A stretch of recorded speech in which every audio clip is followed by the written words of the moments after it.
Hey folks, what's happening, Roland? Hey, it's time for my weekly update. It's Friday, and we've had a busy week. It's the middle of, actually the middle week of August, and it's really hot. We've done some night fishing and stuff, but the other day I was doing some day fishing. Let me just tell you what happened. It was really cool. I was taking this topwater plug, and this is that Spro 80. In fact, I got another one right here somewhere in my pocket. And what this is it's a deal. It's a brand new deal. It's called the Essential Series by Spro, and it's a brand new plug. Okay, I took it last year down the Everglades out of my little aluminum boat, and you saw me wading out in the water, and I caught like 25 nice bass on this.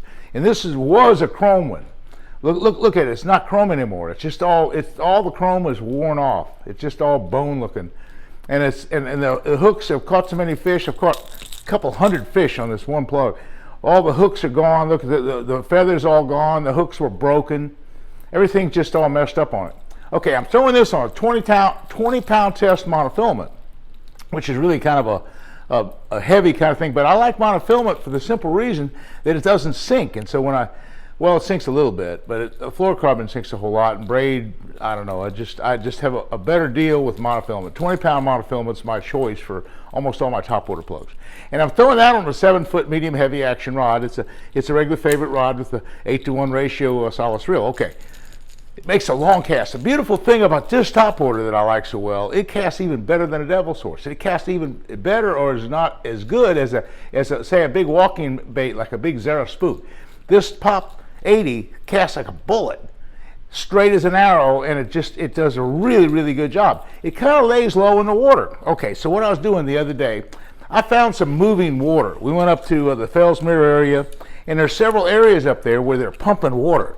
You see, this has been a lot of rain this week, and so what's happening with this rain is that with all the rain that we have, there's a lot of things happening with the rain, and the fish get to schooling around the outlets, and there's like 10 or 15 places around where the water's coming in or out of the lake. It's better when it's coming in. That's the better deal.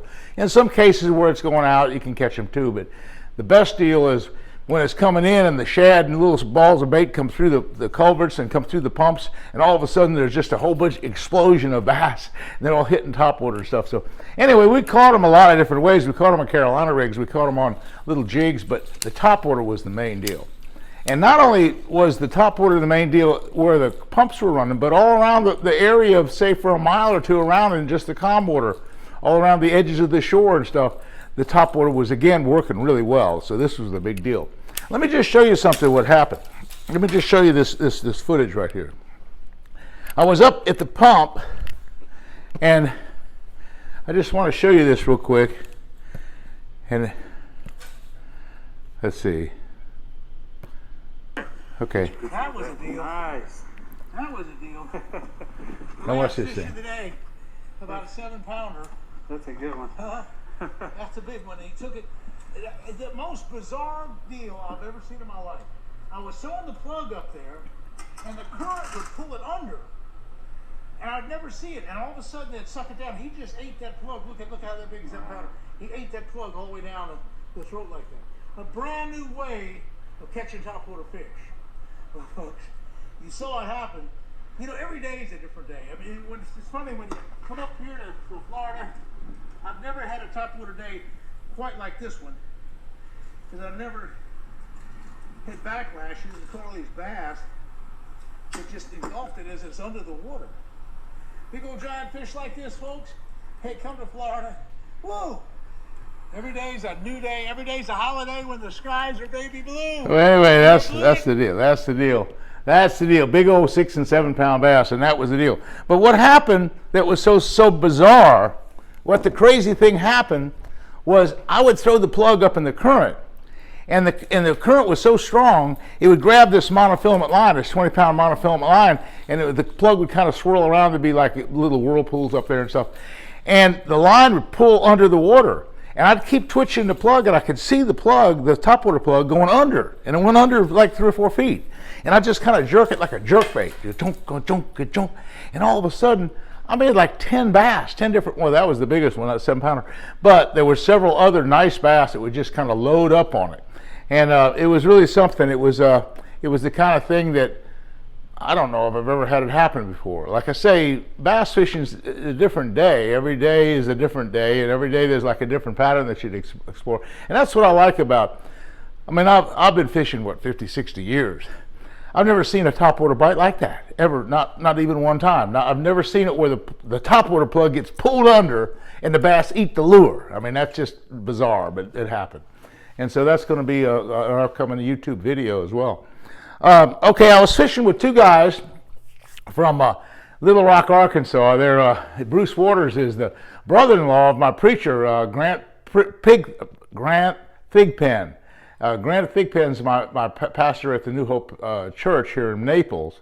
And we hunt and fish together. A lot of times I've gone out to Arkansas and we've hunted ducks and turkeys and deer, and we've caught bass and all this sorts of stuff in Arkansas where actually Grant's wife Susan grew up. As Susan and Bruce Waters, the brother, and so that's who I fished with yesterday.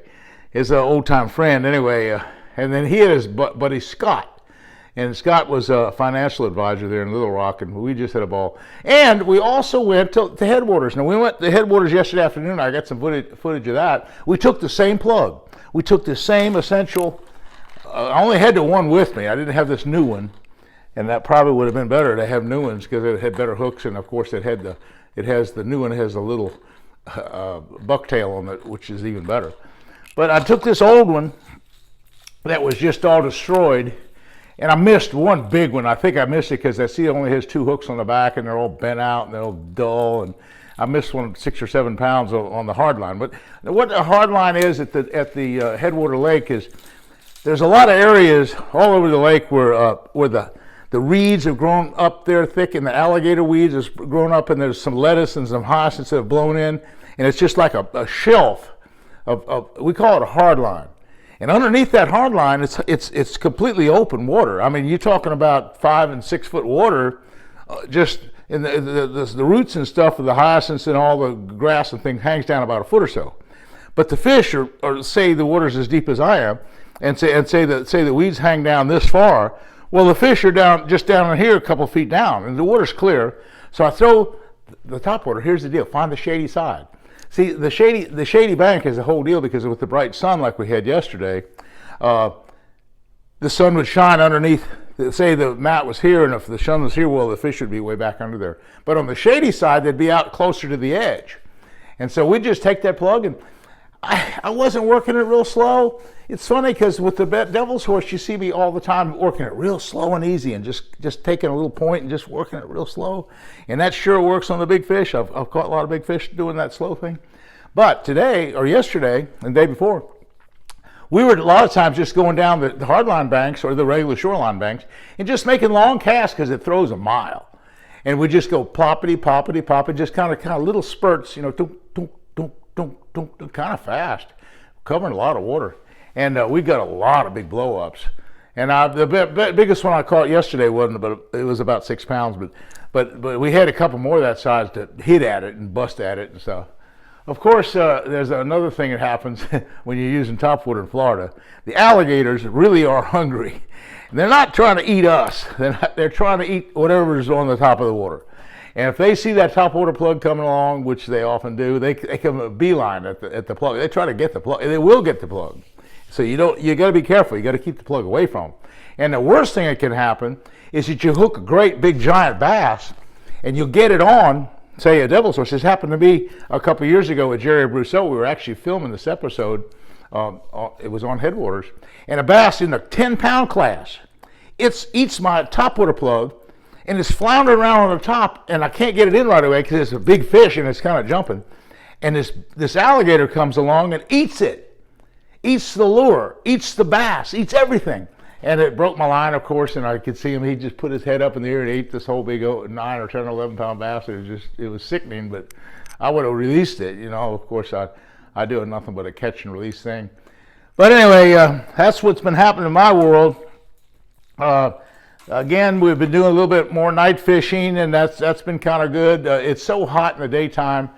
The afternoon's thunder showers have really kind of messed up almost every afternoon. Well, yesterday afternoon it didn't rain. It's been a thunderstorm almost every other afternoon. So well, we have to kind of guard for that. The afternoons are good fishing. I love to fish them this time of year, but July, August, and September, there's so many thunderstorms that sometimes you can't do that.